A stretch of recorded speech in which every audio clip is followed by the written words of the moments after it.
It's the best time of the year in our Draft Only's Rockies franchise. That's right.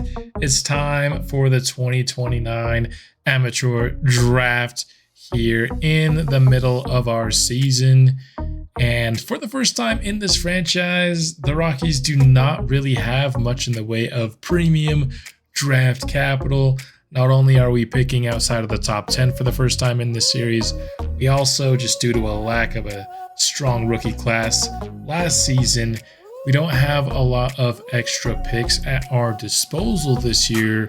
So not going to have as much ammo as we've had in the past. We got to make the most of what we have. And for me, just want to give you guys an overview of my thoughts here on the class. And I will say my mind has changed a bit from when I recorded that draft preview episode. For me, our first pick at number 17 overall is really a four-man race here, from Lorenzo Ramirez down here to Matt Mateo. Lorenzo Ramirez, I am pretty confident here, is going to be the best player day one out of the players that we've at least scouted in this class. I will say I had a lot more narrow focus when scouting in this class, so higher than ever. There's a big likelihood that the best players in this class are just guys that I didn't scout because I was really honing in on a few different needs. Lorenzo Ramirez, though, guaranteed 70s overall, guaranteed at least speed potential at a position we desperately need, which is lefty pitching, both in the starting rotation and in the bullpen. He would obviously be one of our bullpen lefty arms. He's just going to be MLB ready. His per-nines look excellent. Only a 3-pitch mix, which I guess would be a downside for him, but only 19 years old, excellent size, lefty out of the Dominican Republic. Lorenzo is somebody that I think is a rare exception to the rule of not drafting a closer in the first round. Typically, I try to avoid it, but Ramirez is such a massive need and is so MLB ready that I think he is worth a top 20 selection at 17 overall. After that, you're getting guys that maybe aren't quite as MLB ready here with these next two, Richie James and Reggie Lilly, but they're guys that our scouts are absolutely sold on the upside on. Starting here with Richie James, who just combines the contact, the plate skills, and the speed in a way that we don't really have on the team. It's been a skill set that I have been chasing for years now in the draft, and he's not perfect. He doesn't have the top end speed and stealing, but he's got better than what we really have on the team. And in addition to that, a lot of the times when you see a skill set like this, the defense is poor. His certainly isn't elite by any means, but it's not nearly as poor as some of the other guys that we've considered as trade targets in prior years. Now, the one thing that is a very big weakness with Richie James is power. It's low enough that you probably don't even try to train it up. You just accept the fact that he's not going to be a high power hitter unless you get really lucky, I guess. But even if you get lucky, you're probably talking about, optimistically, this guy ends up with power in the 50s. But at least against righties, lefties, he might reach the 60s if he's lucky. But overall, that's not really what you draft him for. We draft him to, especially against lefty hitting, be a leadoff caliber hitter for our squad and also provide some defense in the infield, which is kind of the downside of Richie James. Is we've drafted a lot of position players and we've drafted a lot of good ones, which, having too many good players is always a good problem to have. But you consider the 3 positions he can play. Shortstop, Rafael Murillo is going to be the shortstop of this franchise. Second and third base are a little bit more open, particularly third base, I believe, with Sterling Thompson is just a spot that feels more and more each year like it's temporary. Sterling Thompson has a temporary hold on that. He has the arm strength, I think, to play third base as well. So you got that, but behind him, you also have Benji Avalos, who I believe is a really good fit at third base. And then at second base, you have Kyle Brown and once again, Benji Avalos. So you have 3 players already kind of for those 2 spots. Adding in Richie James would add a 4th player there. And you wonder if it's starting to get too crowded, kind of like how our outfield feels right now, where it just feels like somebody is going to be left out, somebody that's deserving of a starting spot. And should we draft Richie James, it would kind of start to feel this a similar way in the infield.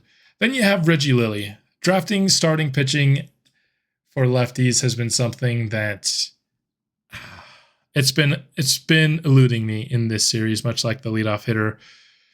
Just lefties in general have been in short supply. I think I've had more opportunities to draft lefty pitching than I have leadoff hitters. Earlier on in the series, I didn't prioritize it because I thought, I can always get that later. Now in the later years, it's been very difficult to get. Reggie Lilly, going to be somebody that's, based on how our scouts have him ranked at number 2, I'm confident he'll likely be a potential, but going to be more like low 60s overall. So going to be much more of a multi-year project, where I feel like Richie James might not be as long-term. He has a better chance, I think, to be maybe more mid-60s in his overall, but neither of these guys are going to be within, a year, probably even 2 of coming up to the Major League squad. Then you have Matt Mateo, who is at a position where Ethan Salas hasn't really been able to make a name for himself and live up to the contract that we gave him. Is it time to start to think about other options should he not be successful? Now, the fact that his potential will only be 10 higher than his overall means that he's likely never going to be a good offensive player. But if you just say, hey, here's your 9-hitter, somebody's got to be the defensive specialist 9-hitter in your rotation, you don't need all 9 players to be excellent hitters. You're going to get a catcher who's going to be an excellent defender at 21 years old. The downside with Mateo is he could very well be C potential. The fact that our scouts are so low on him makes me more worried that he'll be on the lower end of his ranges. So you could be talking about like a 68 overall with 78 potential. That would be probably a disappointment at 17 overall. And he just might not make it. Out of all of these guys, he's the least likely to make it, I'd say, to 17. Him and Lorenzo Ramirez. I wouldn't be surprised if they're drafted before. James and Lilly, I would be surprised if they're drafted. Maybe not Lilly. James, I probably would be. But those 4 are the guys that I think are all worthy of at least heavy consideration at 17. I'm not going to tell you how I order them. I did that at the end of the draft preview episode. So if you want my opinion then, go watch the end of last episode. I will say, though, my mind has changed, and the order I said then is not the same order I have as we head into the draft. And if there's a nightmare scenario and all 4 of these players are off the board at 17, I would probably briefly cry off camera. But then I think Bill Myers is another player, just a combination of pretty good upside, going to have mid to high B potential, going to be in the 70s overall. That's just a really good player, and again, a lefty.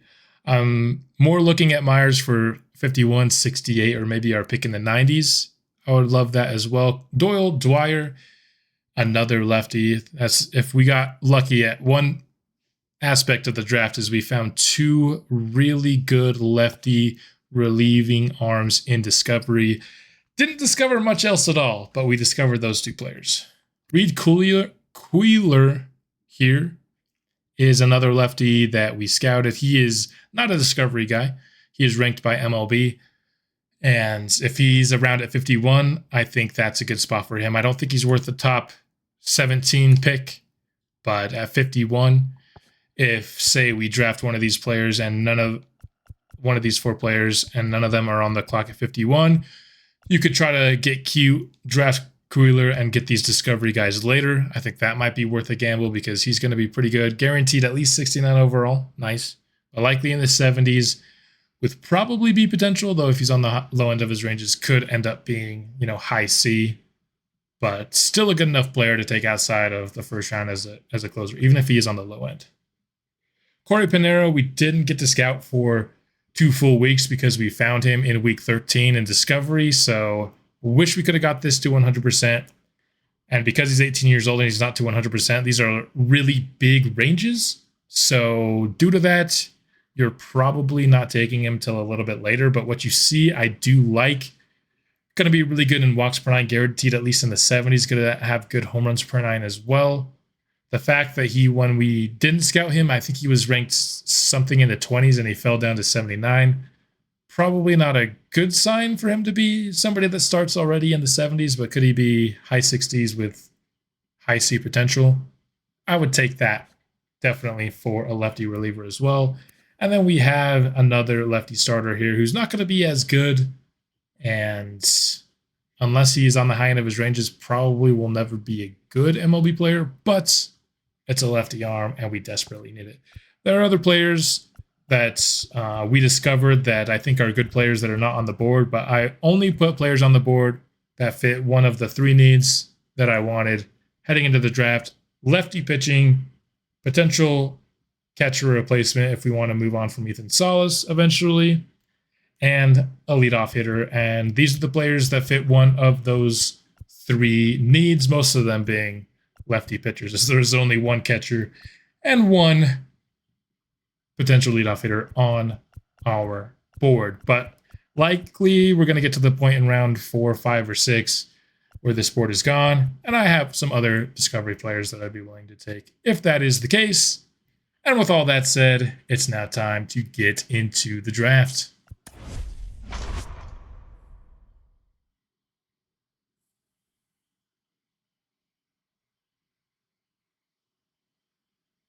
Holding the number 1 pick in this year's draft is the New York Mets ball club, and they do take a lefty pitcher in Ricky Cook.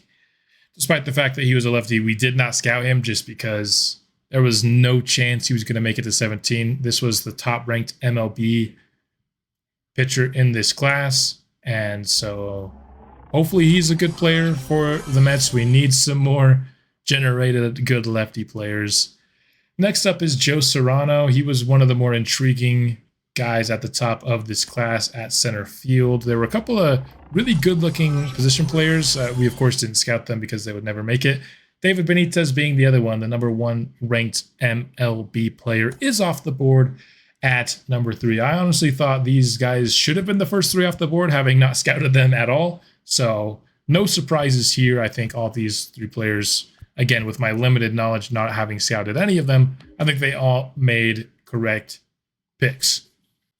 David Merrifield is somebody that I was hoping we could take a late round swing on in this class, just because he's a lefty who's already going to be in the 70s overall. He is off the board at 5 in this class, which is absolutely wild.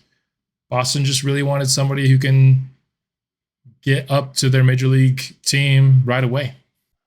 The Rockies are now on the clock at 17 overall, and all of the 4 players that I think are first round caliber prospects are still available. We get the pick of the litter, which is about as good of a scenario as you can hope for. We didn't really have anybody on our board that was ranked high by MLB except for Matt Mateo, so that's the one guy that is surprising. But a lot of teams just don't really need catcher in the first round, so that can cause catchers to fall at times. So what do we do here? I've already talked about the pros and cons of every single player, and I know what my preferred option is here at the number 17 overall pick. So with the 17th overall pick in the 2029 amateur draft, the Colorado Rockies select Richie James, the shortstop, 18 years old here, can play second and third as well, right out of high school.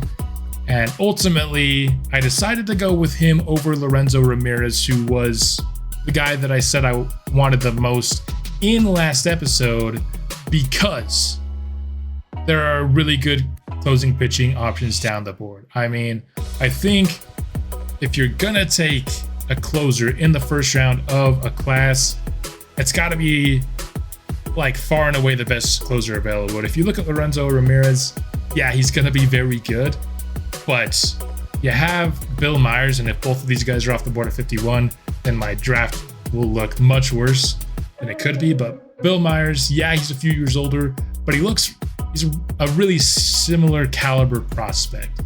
And so I don't think the drop off from Ramirez to Myers justifies not taking kind of the one position player in this class that seemed worth his salt that we scouted.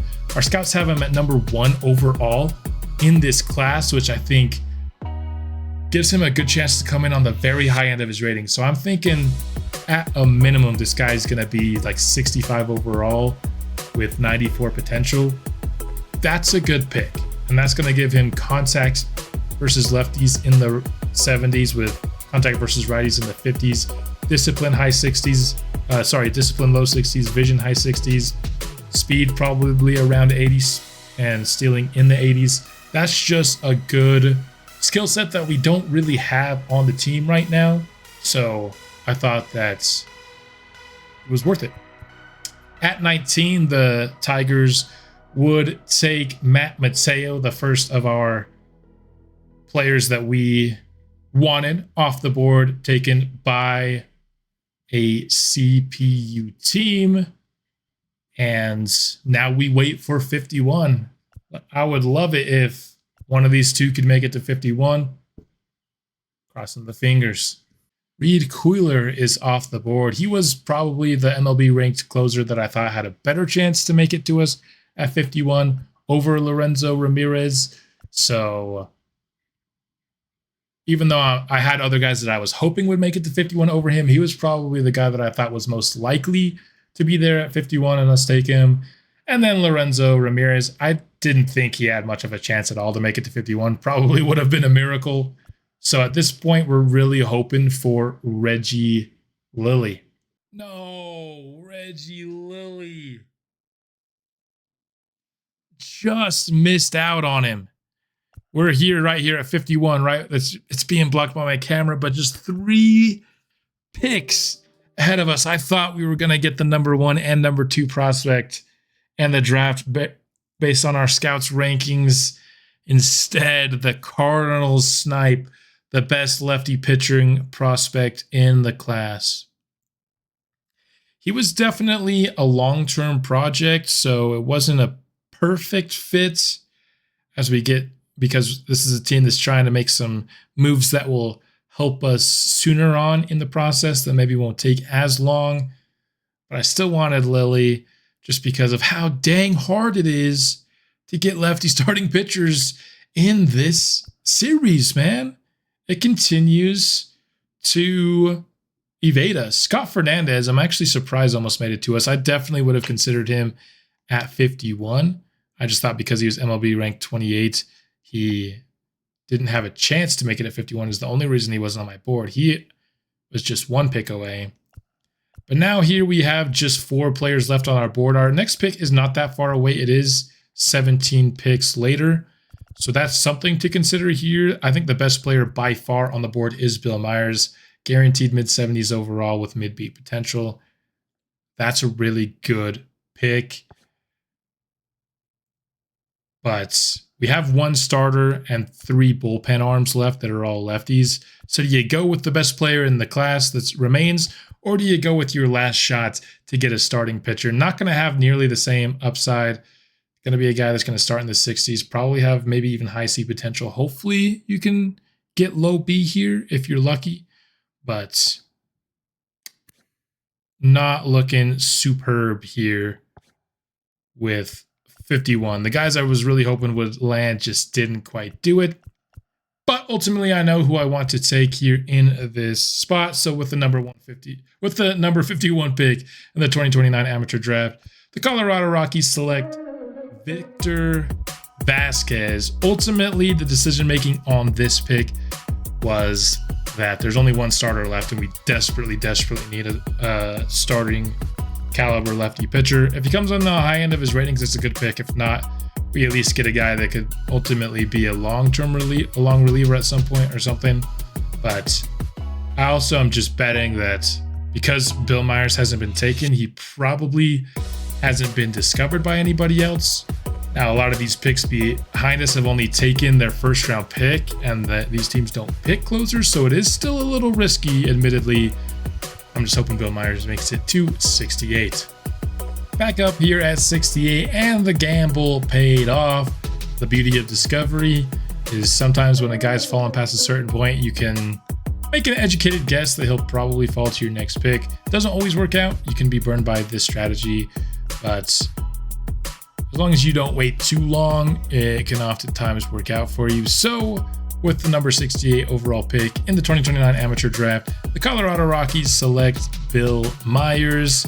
You're getting a very good MLB ready caliber lefty arm. Absolutely a massive need, the number one need we had coming into the draft. So being able to wait until our third pick and fill the need with a player of the caliber of Bill Myers is really a luxury in a draft that's we didn't have as many picks as we usually do. Being able to get a steal like this, I think, is going to help this class look a lot better when we end up seeing what it is in the end. Up again here at 92, and Dole Dwyer remains on the board, top 10 ranked by our scouts. Going to be a little bit more of a long, he's going to take a couple of years to develop as opposed to Bill Myers, but still another really high caliber lefty relieving arm. We have literally 0 on the team before this draft, so getting 2 high caliber ones is great stuff here for this class. Here in round 4, I only have 1 player left on the board. One thing I do want to look at, though, to see if he's still there, Brian Hernandez is at least interesting to me. If his injury doesn't affect his ratings, you could be getting a guy who's already in the 70s overall here at pick 122. It's definitely a risk, but at 122, it's a risk I'm willing to take. We have not drafted a catcher at all in this franchise, so this guy could be just somebody that helps us save a little bit of money, not maybe have to pay Drew Romo.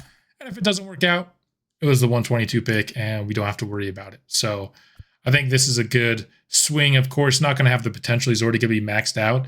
But if he comes in maxed out in the 70s already, that's backup catcher worthy from day one. Here in round 5 is where you take the swing on Corey Pinero. We don't know exactly how good he is. 60% on an 18-year-old doesn't tell you much about how good a player is. But again, kind of the same argument with the last pick. At this point in the draft, worth a swing for sure. So Corey Pinero, if he ends up being on the mid to high end of his ranges, that's 3 really good bullpen lefties in one draft, which would be a knockout steal. Now here we are with the last pick at 182. We have some decent looking lefties. We have 1 lefty here in Willie Guerra if we want to just go full lefty throughout the entire class. Another guy who's already going to be maxed out. His overall will be higher than his potential. Or we could try to get maybe a swing at some potential with David Curtis here at this part. Don't love the really low walks per 9 there. Don't really love the walks per 9 of Juan Escalona either. So I think even though he's already maxed out, we're just adding the lefties. That was the point of this draft. Add some lefties.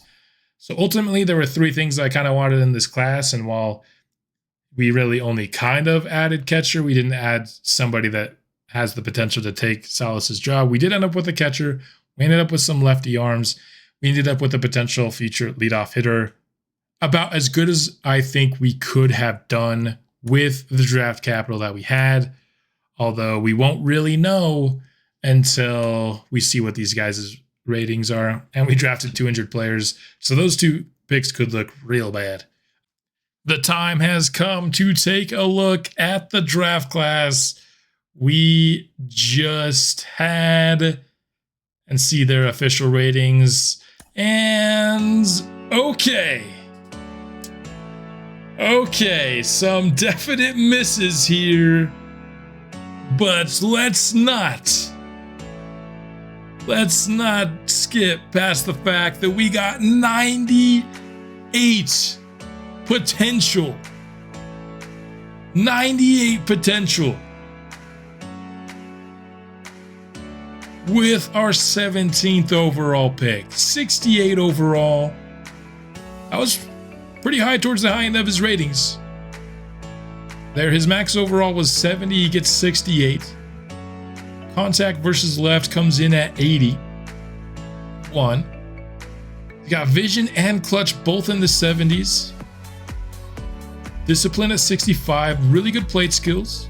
Contact versus right 57, not gonna be, you know, lead off caliber off the rip, but he can certainly develop it. Power probably too low to even try to develop, so we probably try to train his fielding maybe. Or his contact, just to let him be elite in that area. 82 speed with 85 stealing, that's enough to be a dangerous threat on the base paths. And that's officially a really good pick.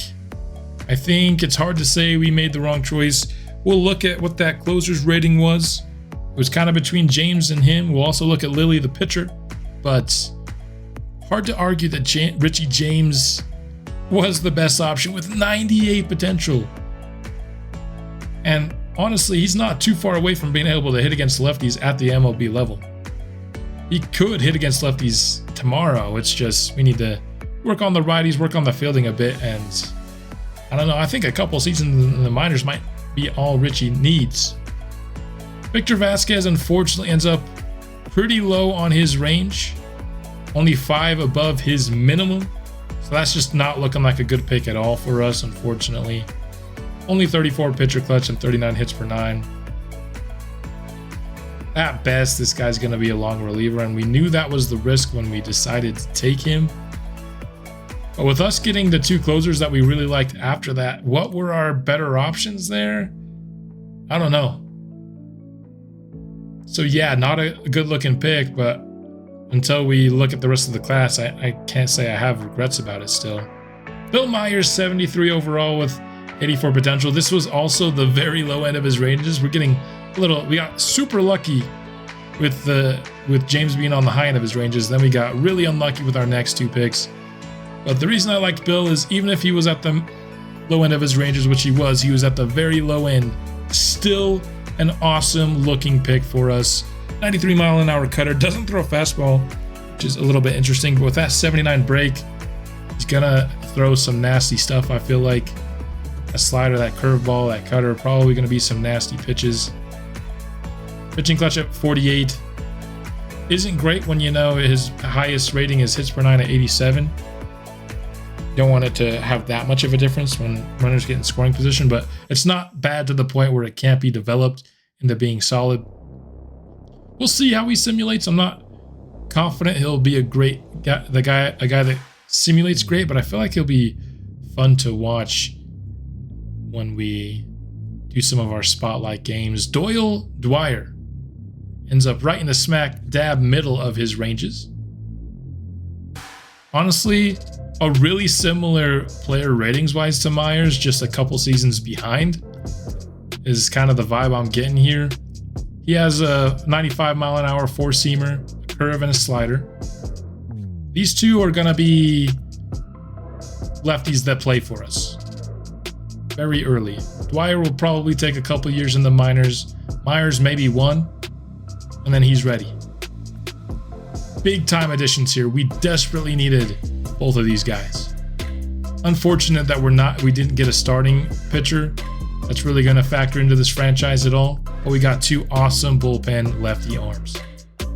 Brian Hernandez obviously had his ratings nerfed by his injury. His potential was supposed to only be 1 lower than his overall. Instead, it's 6 lower, and they're both in the 50s. He's actually not a bad, like, double-A catcher, though, I feel like. At contact and play skills is solid, and then he's not a good fielder, but he's got an okay enough arm, I feel like. But obviously a miss there. Injury obviously affected his ratings, unfortunately. Was hoping it wouldn't, but it did. Corey Pinero was a wide range when we drafted him, and ended up on the low end of his ranges, unfortunately. But still a minor league bullpen arm. That's fine. And when the team gets expensive, who knows, maybe 68 overall, that might be somebody that has to play in the majors, because ultimately when the team gets expensive, the position we're probably going cheap is going to be bullpen. Willie Guerra, I also feel like his injury affected his ranges, because his ranges were, I know he wasn't going to have high potential, but his overall ranges were better than 68. Not a lot of depth in this class. We ultimately got 3 players, though, that I think will factor into this franchise, which at this point, 5+ years into a franchise, still getting guys that have a really good chance to impact the team. I'm going to call it a win with the draft capital we had. Looking back, it's definitely not going to be our best draft class. Only one guy over 85 potential, but I'm happy with it. I'm happy with these 3 picks, at least. The rest, yeah, not great. It's fine. We took some risks with some injured players and with some guys that we didn't have fully scouted, and they didn't work out. It's the way things work in the MLB draft. I know I've had some insane draft classes that maybe set my expectations a little too high, but ultimately I think we did pretty good. Jacob Palma here, 88 potential, 65 overall. That's a solid starting pitcher pick for the Dodgers. Kenneth Lowry, really strong arm for a future third baseman. 90 potential as well, but only 55 overall. I don't know if he's ever going to reach it. They didn't sign one of their guys. The Diamondbacks in the division, 60 overall with 83 potential. Not a terrible pick, but certainly probably hoping for better. A good reliever here, 61 overall with 88 potential. Looking for a lot of pitching, particularly bullpen help here. And they got a couple of decent picks here. Todd Boudreau. Very good pick here by the San Diego Padres. 72 overall with 91 potential. And a very well-rounded skill set. Kind of said leading into the draft that I didn't even look at outfield, and that was gonna subject me to maybe missing some good talents. Boudreau went just a couple picks after 17, and he's a really good-looking player. He doesn't have an arm at all, so left field is, the right spot for him.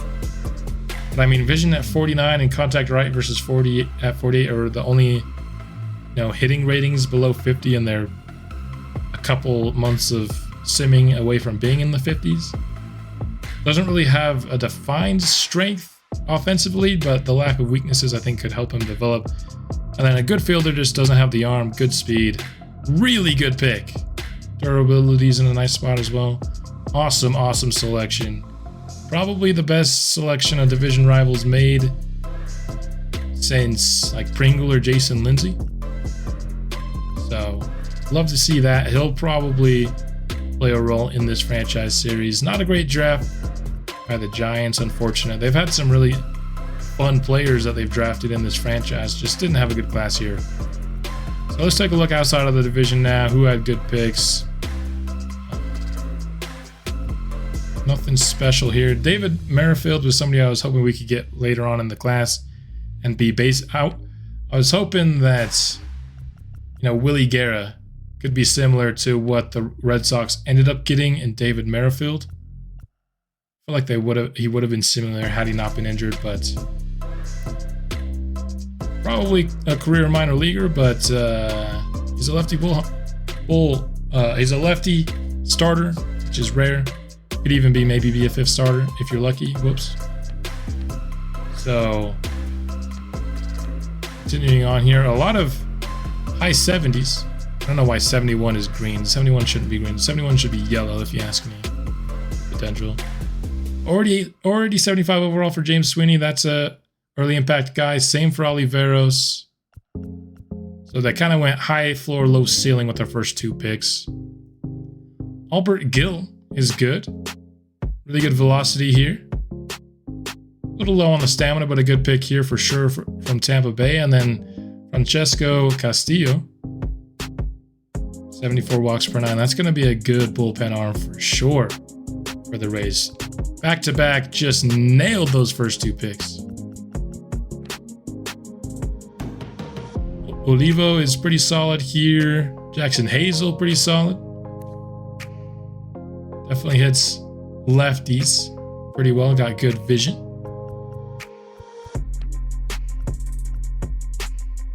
Eric Sable here.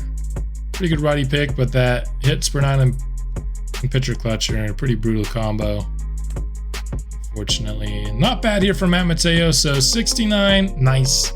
79 potential. Ended up not going here. Probably for the best. Now, if you're just looking for a catcher that's going to play defense for you, you don't really feel like you need the catcher to be an offensive focal point. Mateo's going to provide that for you, I think, in a good spot. And because he doesn't have that much upside, he's never going to really be expensive. So I think Mateo, even though he's only 79 potential, does provide some pretty dang good value. Lopez, 82 potential, but only 59 overall. Some decent potentials from KC, but nothing is going to start anytime soon. Lorenzo Ramirez, 77 overall. So instead of a 77 overall with 88 potential, we got a 68 overall with 98 potential. He's really good. The control's really the only thing with Lorenzo Ramirez. Would have been absolutely thrilled with this selection at 17, but you know, with the benefit of hindsight, you can't be mad with the choice that we made. But Ramirez would have been an awesome addition to our bullpen that could have played in the major leagues next year, which you can't understate. You know, you can't overstate how valuable that would be at this point in the franchise when we kind of need the lefty bullpen arms right now. Ike Hickman, a really solid value here for sure as well. So the Timberwolves, the Minnesota Twins had themselves a really good draft, I would say. Chadwick, really good potential here. More good potential, but nobody that's gonna make an early impact here. Same with this class. 70 overall here, but he's pretty much already maxed out. Ted Lopez already maxed out, but a decent offensive prospect. So Texas here definitely went for early impact, not for potential. The Braves, solid second baseman here in Fredrickson. Good lefty reliever here. If I had more weeks, I probably would have ultimately got around to scouting him, but he wasn't available at 51, so it wouldn't have really mattered. But a good lefty reliever, some high potential there. Ricky Cook, number 1 overall, 64 overall, 92 potential. Pretty solid for sure. Really good walks per nine is going to help him in simulation. But the other per nines, this guy is a bit of a project. He's going to take several years to get there. Billy Edmonds, high floor third baseman. We got, I'm not going to pronounce that name, but a solid pick by Philly here. 60 overall with 85 potential this deep in the class is certainly a good value, but he's pretty much all defense. Special with this draft. Jay McGinnis, a good pick. 70 overall with 83 potential, 99 velocity. Nice. A little bit low on the stamina side. And another 70 overall player here. Righty. This is a lefty. I'd be super jealous of that pick. To the Reds now. Nothing special about this class. We got a 75 overall with 83 potential here in Reed Queeler, who was definitely on our board at 51. And had he made it, probably would have been the pick over that starter. But he didn't make it. So yes, very good pick. But can't be mad at myself for not making a pick that I couldn't have taken. Would have had to take him at 17. Juan Gomez already 71 overall, but going to regress heavily. Let's go with Diaz. A lot of guys that starting in the 70s, but don't have any potential here in this class. And here we are back at our division. So ignore the back half of this draft, but with these 3 of the first 4 picks, I think we're absolutely the right call at that selection. And I think we did about as good as we could have with the cards that were dealt. I think maybe with better scouting, we could have found a better option with 51 other than Victor Vasquez. That's probably maybe the one critique I have of this class. 2 of these guys, we just got unlucky with injuries impacting their ratings. And this was like pick 150. So I think that's fine at pick 150. But that's all I've got for the draft episode. Let me know what you think of this class, and we'll be back soon. Gonna see Nolan Jones in the next episode. I'm excited. I'll see you then. Go Rockies.